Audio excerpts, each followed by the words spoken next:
Thank you very much for having me on. Hi, everybody. My name's Tim. I live in Lymington. I've had a marketing business for about 10 years. I've always been in business my entire life, probably about 36 years in business, many different things. But the one thing I've always loved and always been fascinated with is marketing. You know, what makes somebody buy and what makes somebody attracted to spend some money on something, as opposed to what makes you just completely turned off a product. And why is that? There's so many reasons. So we're going to talk about reasons, well, not reasons, but ways to stand out in business. We've got obviously an array of different businesses or business owners here today. Not everything's going to apply to you, but even if you just get 2 or 3 ideas, that's great, because you can't implement 21 ideas simultaneously anyway. That wouldn't be great. So I've got some presentation here. Let's just share the screen. Is that showing? Yep, it's there. That's great. Okay. Okay, then. Right. Well, the first thing really just to say is that people can't buy from you if they don't know about you. You know, business is about getting attention first and foremost. You know, if you're invisible, you can't be purchased from. You know, worse still, if nobody knows about you, worse than that is if they've actually forgotten about you, because you've actually spent the time and the effort getting to know them for nothing. So what we're going to, the underlying theme here is obviously being different in your marketing approach. You know, we can all do what everyone else is doing, but that really isn't going to get you, isn't going to put your head above the parapet, really. You need to do things in a more higher energy, more often, in ways that we're going to talk about here. So being different. And another thing that I often see clients say is, Tim, I could never do that. I could never say that. They're too worried about what other people think. But I often think that people are more concerned with their own businesses, and they're more concerned with what they're doing in their life than to worry about your what you're doing with your marketing. So if I suggest something and you think that's crazy, I could never do that, you know, people aren't probably that bothered about what you're doing. You know, if you get their attention, great. So I think a lot of people need to not worry so much what other people might think of them, because they're probably not worried about you in the first place. It really does stop people doing good marketing is they often worry about what other people are going to say. And obviously getting attention is the underlying theme here as well. A quick bit about me. About 10 years ago, I wrote this book, Your Utterly Seductive Proposal, which is all about how to be individual in business, how to and why you should be individual, how to create that individuality, and then how to shout from the rooftops and convey your utterly seductive proposal, which is a play on the old USP acronym, which I thought was a bit long in the tooth and a bit boring. It's unique selling point. Who wants a selling point rammed down their throat? Not me. An utterly seductive proposal seems a much nicer way to buy things. So that was the idea behind the book. I used to speak at a lot of events and workshops on this subject. If you look on the left there, you'll see Matthew at one of my events at Stanmore House quite a few years back. Still looks the same now though, right? This is me, one of my early businesses. This is probably 1990. A mobile car valeting business I had. But one thing I did there straight away with that brand new white van was spray it fluorescent yellow. I had 2 of those. I just needed to stand out and be seen. So those brand new vans were sprayed fluorescent yellow. There's some of the business cards for various businesses I've had, boats, music, property tax, car valeting, mobile car valeting, smart repairs. This is my YouTube channel. So I've probably got about almost 300 videos on there. So I've done a lot of videoing as well. So first example of a business that stands out, Lamborghini. Okay. They're loud, they're bright, and they're completely different to anything else. Their designs, they just make you stop and look. And also they use crazy colors. You don't see a silver Lamborghini. So it's a combination of design, styling, and colors that make that product what it is. It's not just the color. You can't just paint something an unusual color and it look good, right? That doesn't look great. Same color, that does look great. But that in silver, you know, it doesn't justify a boring color. So example 2 of another business that stands out is a company called Technohull. They make ribs, rigid inflatable boats. Now this in the UK, I'm sad to say that we make very boring ribs, I think. Scorpion from Lymington make great boats. But what you're seeing here is traditionally what you get. The same old colors and not much imagination in the style and the design. Well, Technohull have taken that to another level with their boats. Great styling, great design, and great colors.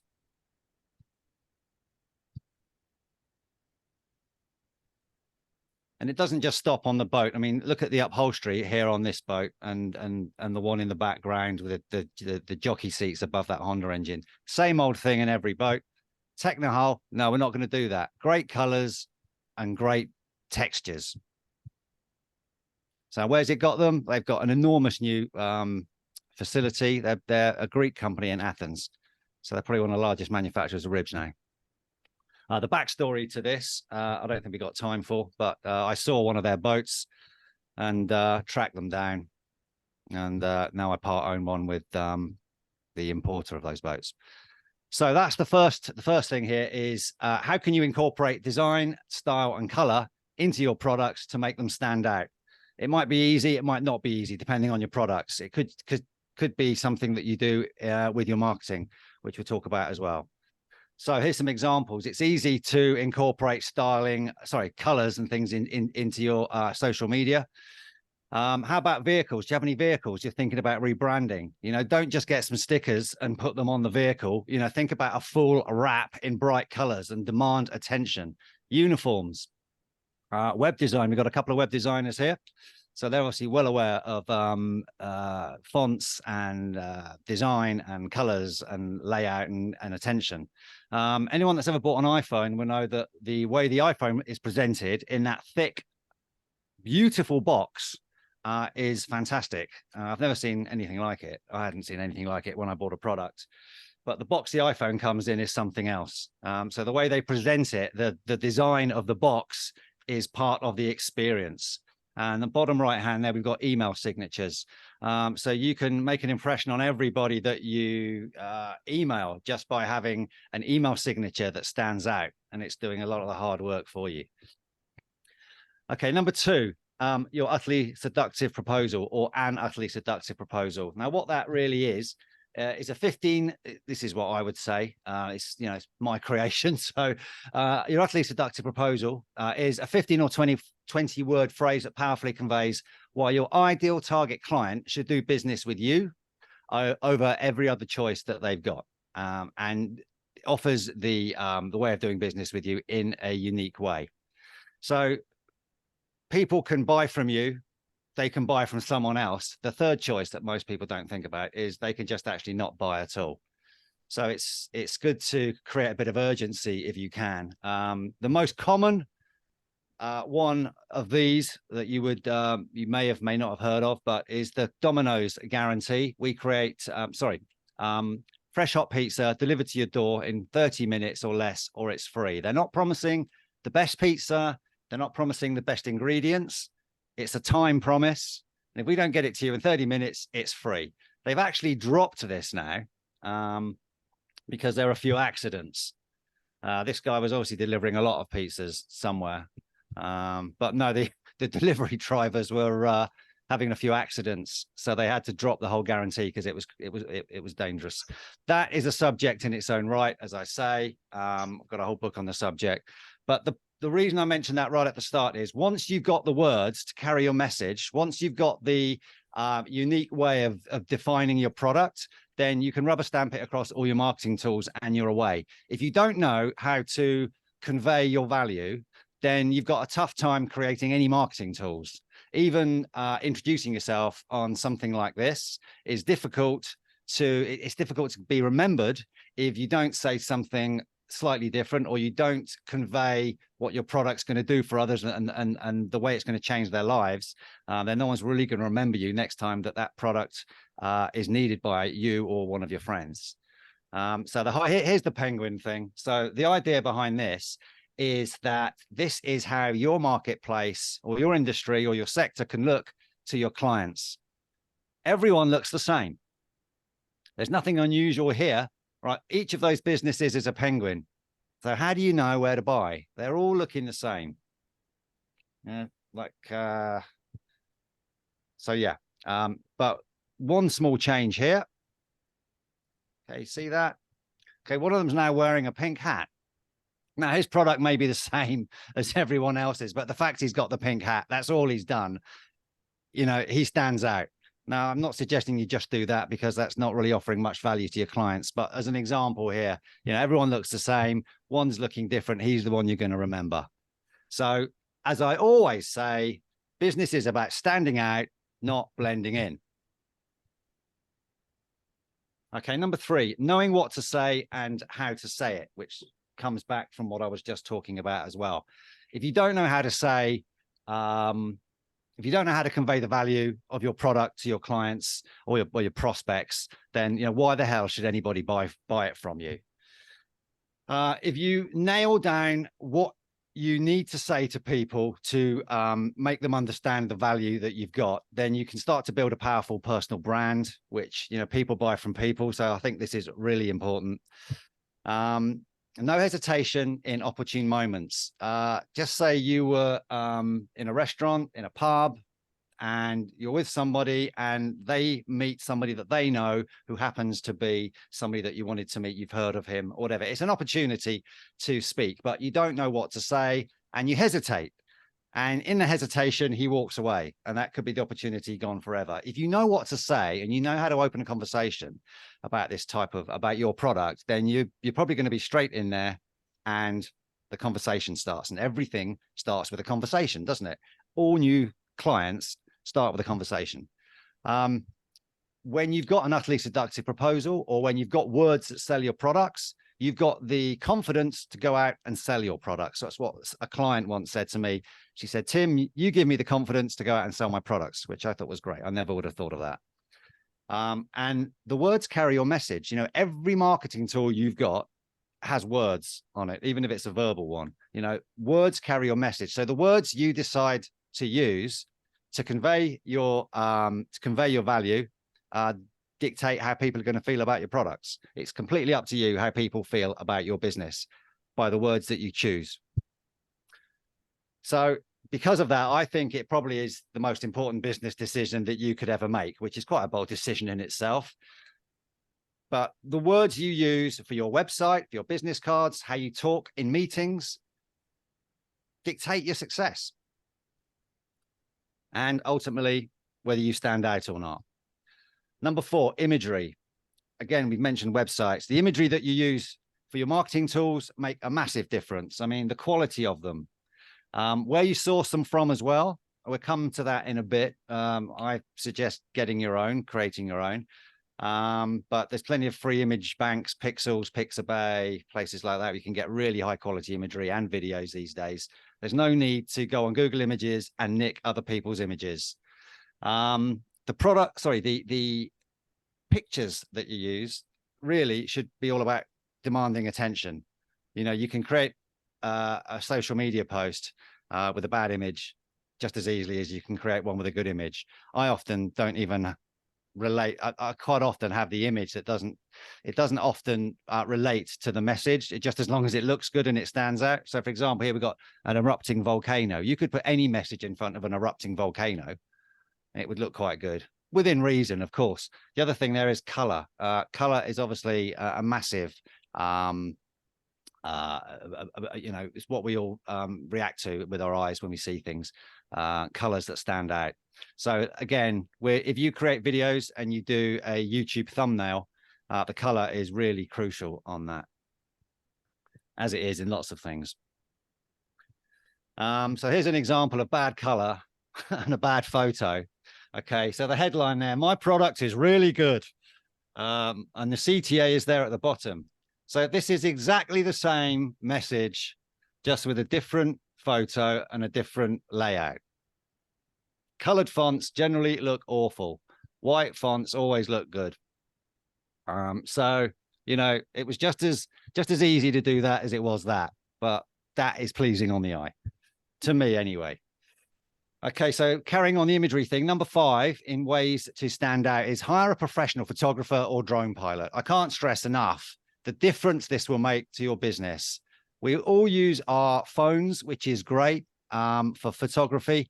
But when you go to the next level and use somebody that's got thousands of pounds worth of equipment, the difference is amazing. Let me show you.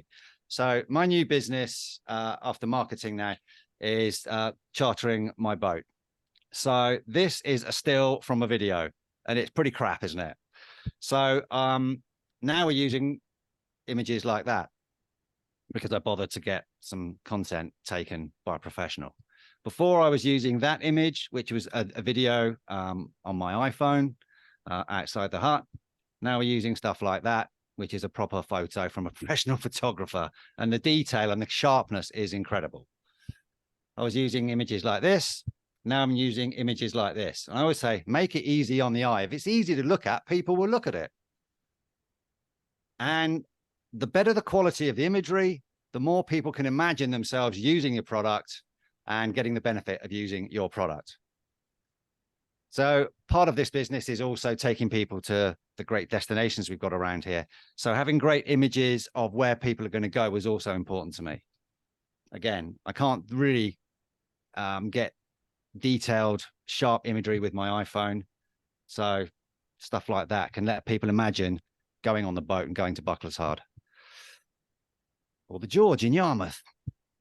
Okay, does your product look better from above? Properties do, don't they? You often see now estate agents using drone shots of properties. It's not relevant to all businesses, obviously. If you make cakes, a drone video isn't really going to do much for you, but you know, you could do a video of a wedding, for example, where you deliver the cake. But for my business, the drone makes a massive difference. So these are just stills from a drone shoot we did the other week. Okay. So using a professional photographer or a professional drone pilot will definitely 100% make your business stand out if you photograph your products. Write a book. That obviously isn't a quick and easy solution, but I guarantee you it'll make a massive difference to your business. If you bother to sit down, you could probably do it in a week. And I bet you know more about your subject than you really think you do when you actually start writing it. So I wrote a book, not for, I didn't have a book in my head. I did it purely for selfish reasons. A friend of mine wrote a book and I saw what it did for his business. So I thought, I think I'll do the same. So one of the first things I did was I got a professional photographer in to photograph it for me so I could promote it properly. A guy called Alex Kerslake. I don't know if anyone knows him. He did these photos for me in 2014. But it turned into the best business card I ever had, a book, go into a meeting and put a business card down on the table. Whoops, I used to go into a meeting and put my book down on the table. Straight away, you know, it's just more credibility. Whether they read it or not didn't really matter. I think you'll sell more products faster if you write a book because people would just have more trust and you'll just move the process further forward faster.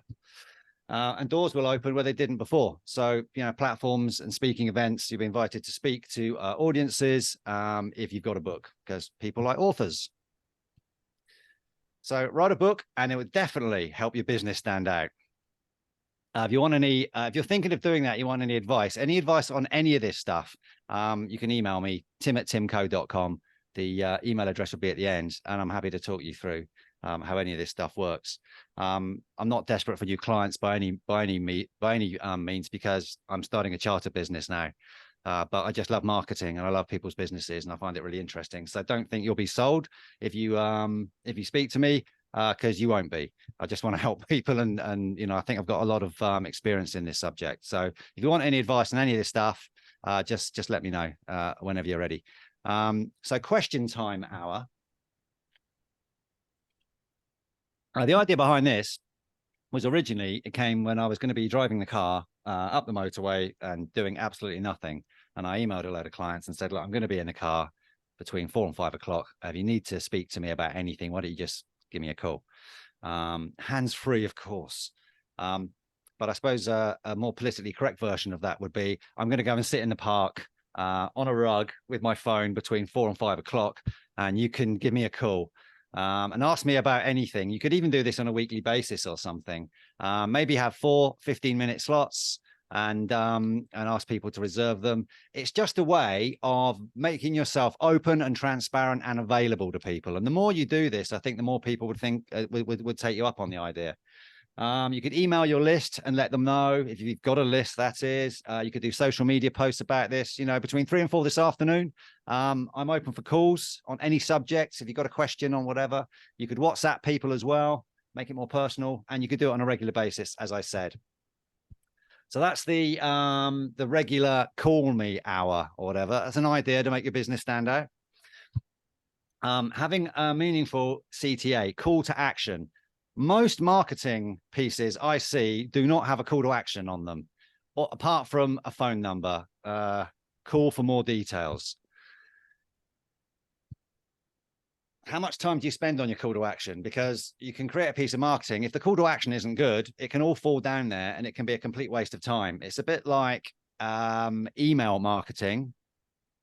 The advice is to spend as much time on the headline and the subject box for your group email. If you send something out on MailChimp, spend as much time on the headline as you do on the actual email, because if they don't get past the headline and if they don't like the headline, then they are not going to open the email and read the rest of it, obviously.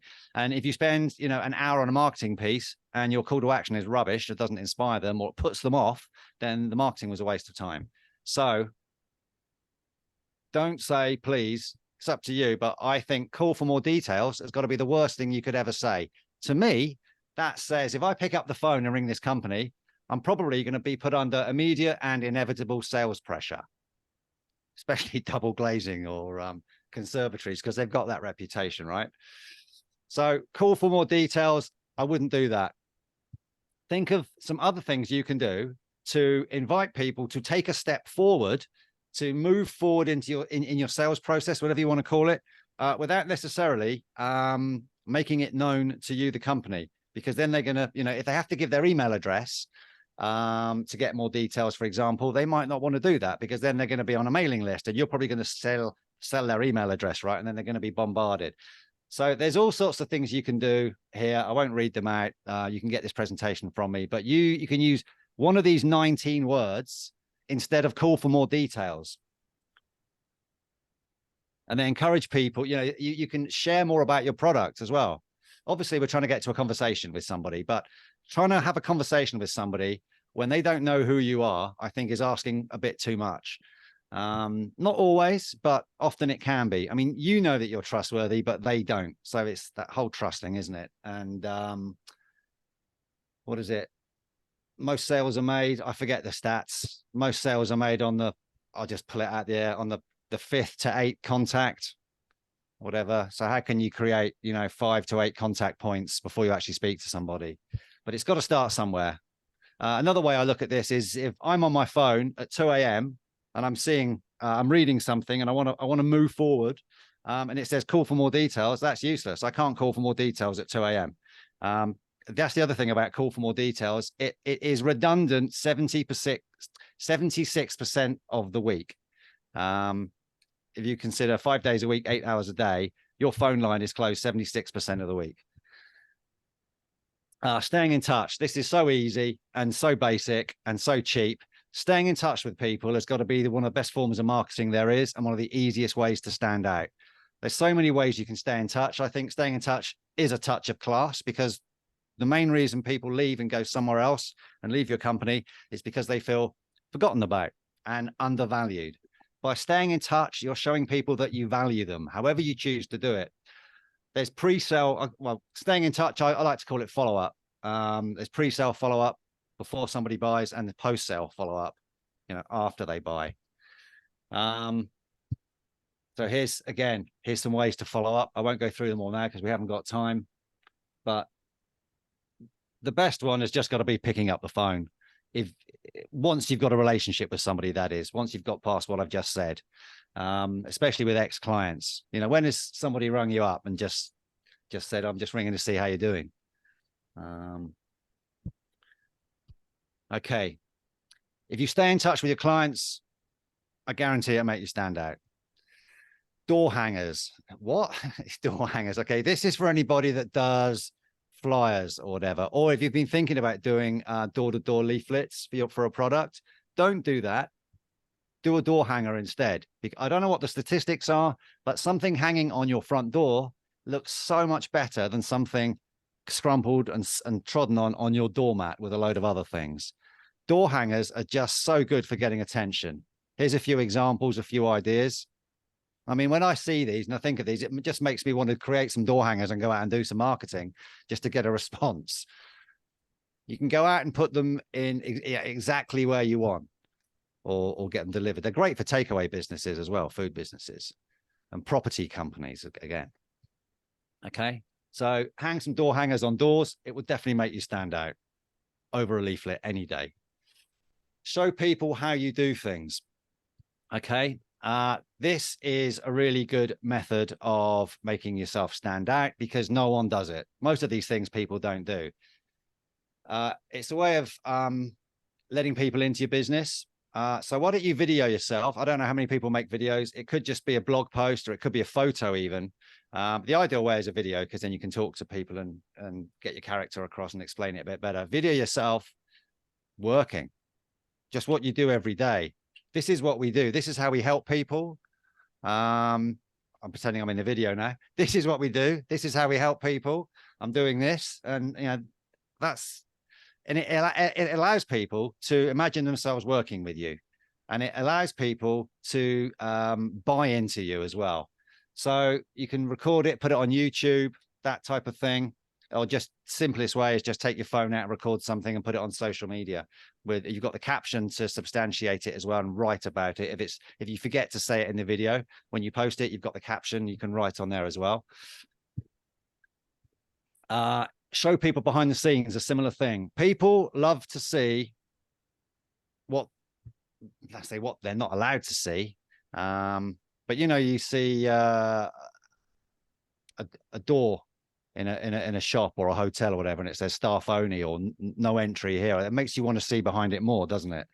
If you show people behind the scenes, it'll allow them to, like the previous thing, buy into your business and feel more attached to it. So, you know, I think people want to see inside your business. So why not let them in? You could do an office tour. That's what I used to do sometimes with new clients. I used to show them around my office. It was only a single room, but I'd show them the stuff in my office. You could show people how you make things if you do that, or how you create things. You could profile a member of staff.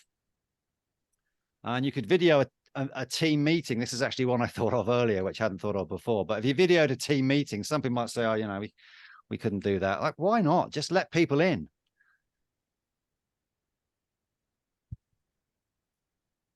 Even more ambitious, you could make a film about your business. Secrets from behind the scenes that your clients want to see. So, you know, can you think of something that you could video on your phone in the next few days and put it on, if you've got a YouTube channel, put it on Instagram or put it on Facebook, that would be interesting to your clients? Something you haven't shown them before. Okay, unique, compelling, no risk value propositions. This is similar to the call to action, but taking it a step further and doing it in a clever way.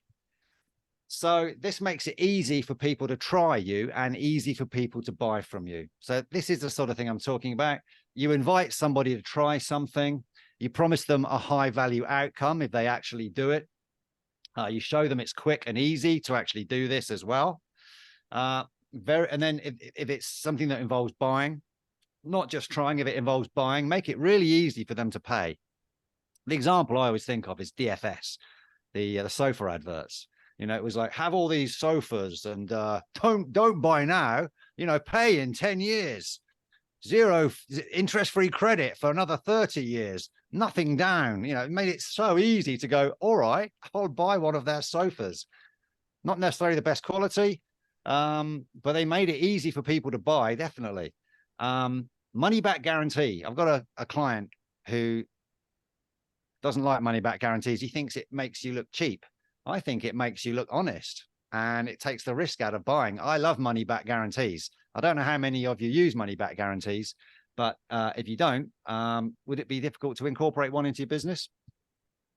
So unique, compelling, no risk value propositions definitely make your business stand out and form part of your call to action at the end of a marketing piece.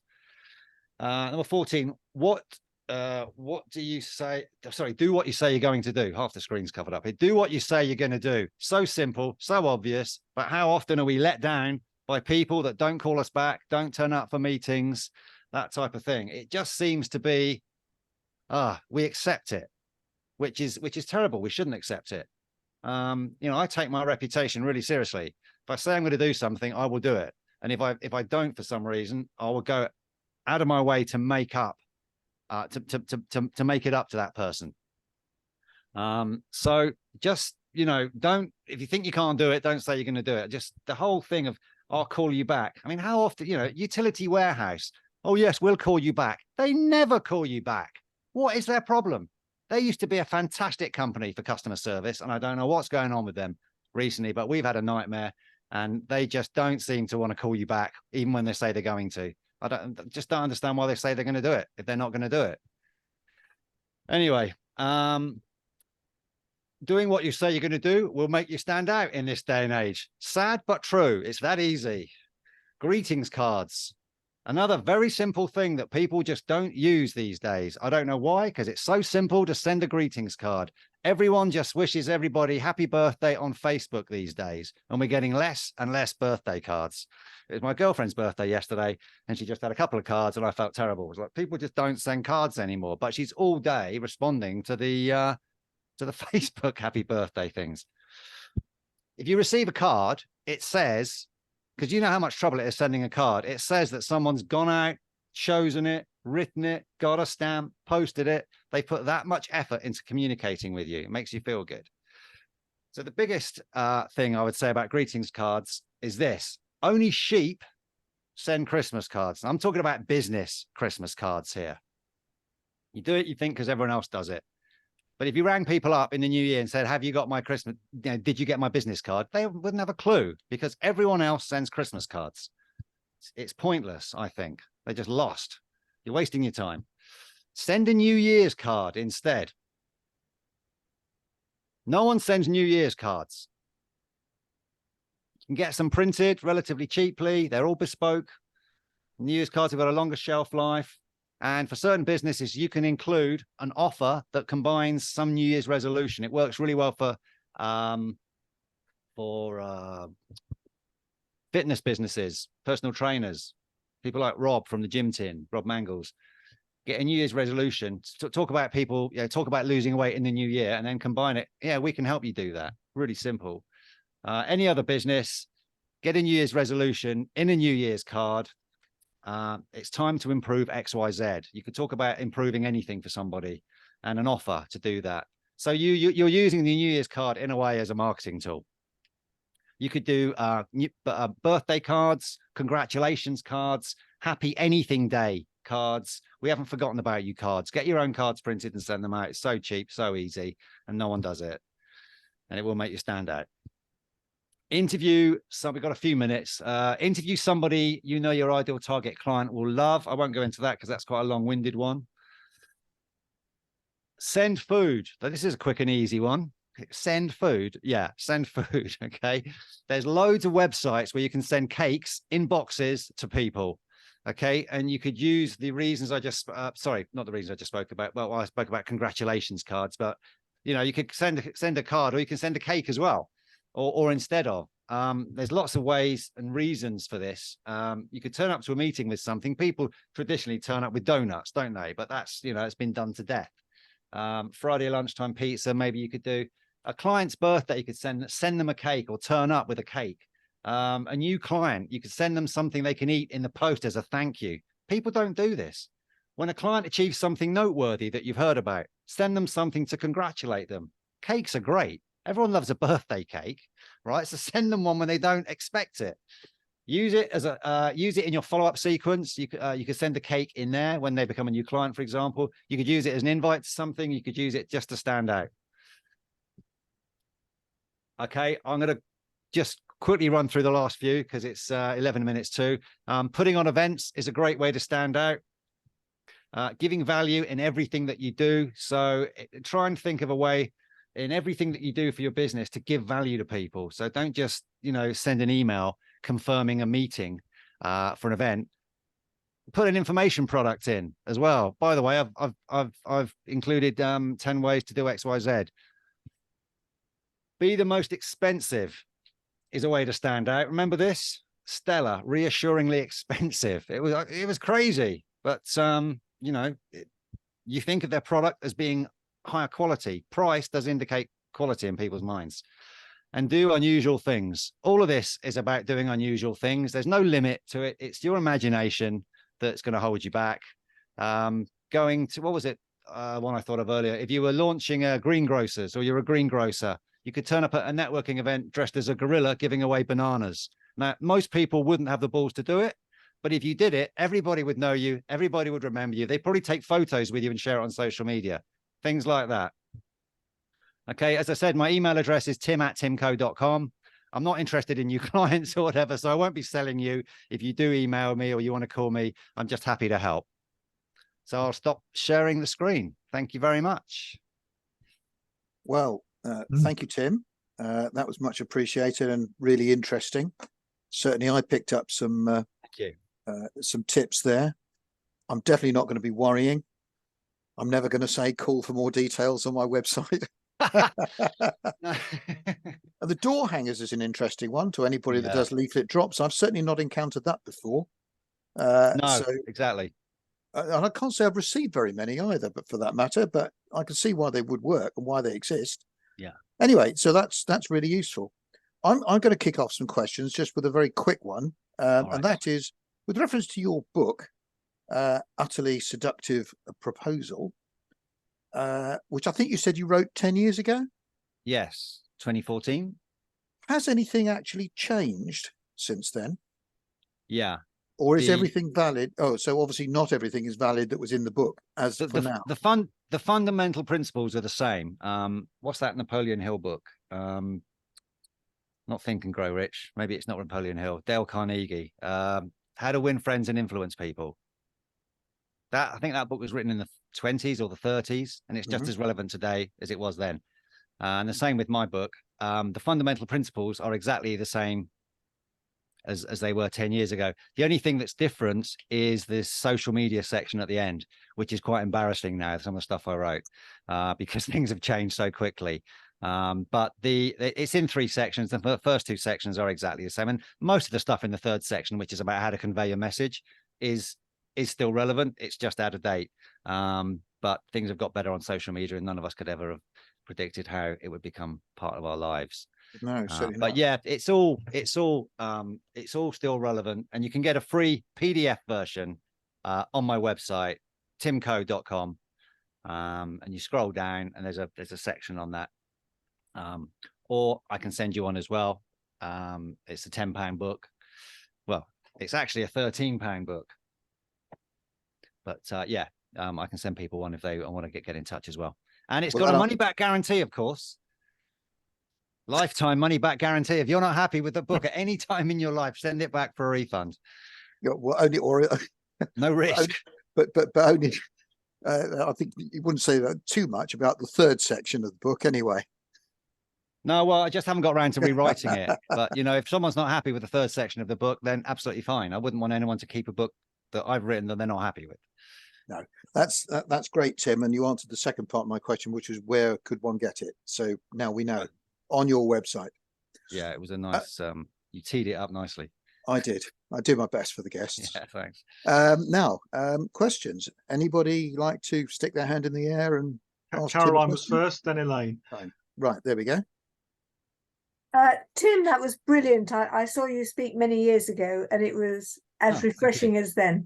But I struggle with images on marketing. Right. And there's one image, I spend quite a lot of money on images and spend ages trawling, but there's one image I absolutely love, and I've never been brave enough to send it out, but it's very me. It's a beautiful picture of a cat looking at the screen, which has a cat coaching, and I'd love to use it in do you match your coach or that sort of thing. I'm not brave enough because people might think I'm more daft than I am. What you worried? Is that what you're worried about? I covered this, didn't I? People, it's up to you to take a step forward and not worry what people are thinking. Because I think it's your duty, Caroline, as a business owner, to demand attention and get attention out there. Because if you don't, other people will. Other people will post a picture of their cat. And cats, I don't know why, but I spend ages on a post and it might get 10 likes. Someone posts a picture of their cat, it gets 180. And I'm like, oh, yeah. People love cats. I love cats, but I don't know why people click on them and like them so much. But do it. Just do it. What's the worst that's going to happen? Thank you. Nothing bad is going to happen. So I would suggest that as soon as we finish this, you just do it, and maybe say you've been meaning to do it for a while, and give a bit of background to the picture as well, which will give it more substance. Yeah.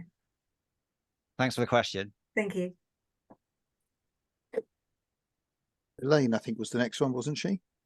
Yeah, indeed. I just want to pick up on the cake thing. That's something I've done a few times, and you're quite right. People always remember it, and we'll talk about it for ages. Yeah. And moving on from that theme, I've also taken in some cakes for the actual team. As an example, I work with accountants. They're the ones that normally make introductions to me, and go in the office, taking cakes actually for the team, and then. If, say, the decision maker is thinking about who to talk to, the team will actually say, you ought to speak to Elaine, because the whole team will remember you. So that just kind of spreads the word even more. That's not just why I do it. I'm also quite a nice person, and they often offer me the cake, but it's just an idea on the theme. Yeah, great. Thanks. So good that you're doing that. Yeah. And it's working. Natasha. I just wanted to add a little bit more encouragement for Caroline, really, in regards to the cat picture, only because I put myself out of my comfort zone extremely a couple of years ago in making a first video about estate planning, of all things, and posting it on Facebook. And I agonized over doing it for far too long. And then actually somebody just dared me to do it. So I just did it. And I made mistakes, and I didn't quite know what I was doing, but I still posted it. I just thought, I've got to start somewhere. The response was absolutely amazing. Not just a couple of likes. I got something like 15 inquiries from it. I got people being really encouraging, in a supportive kind of way as well. So yeah, it can actually be really rewarding, I think, to push yourself out of your comfort zone. Yeah. Thank you, Natasha. Cool.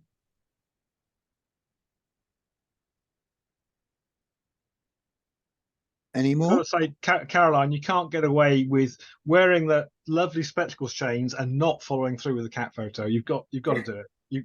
You've been distinctive already. You've just got to carry on. It'll be out by lunch tomorrow. I look forward to it. And the lunch. Yeah. Any more questions of Tim? I find it interesting that a lot of Tim's points were very much around imagery and use of color and stuff like that. But actually, one of the most powerful points you made, Tim, was about the words that you use. They're kind of lurking there in the background, but so important.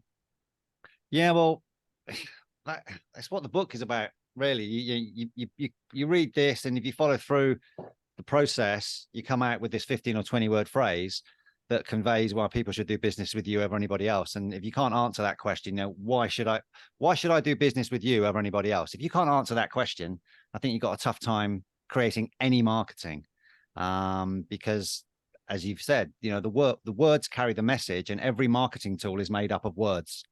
So people often say, oh, we need a flyer, or we need a presentation, or we need this, or they have a marketing tool in their head, but they don't know what they're going to say.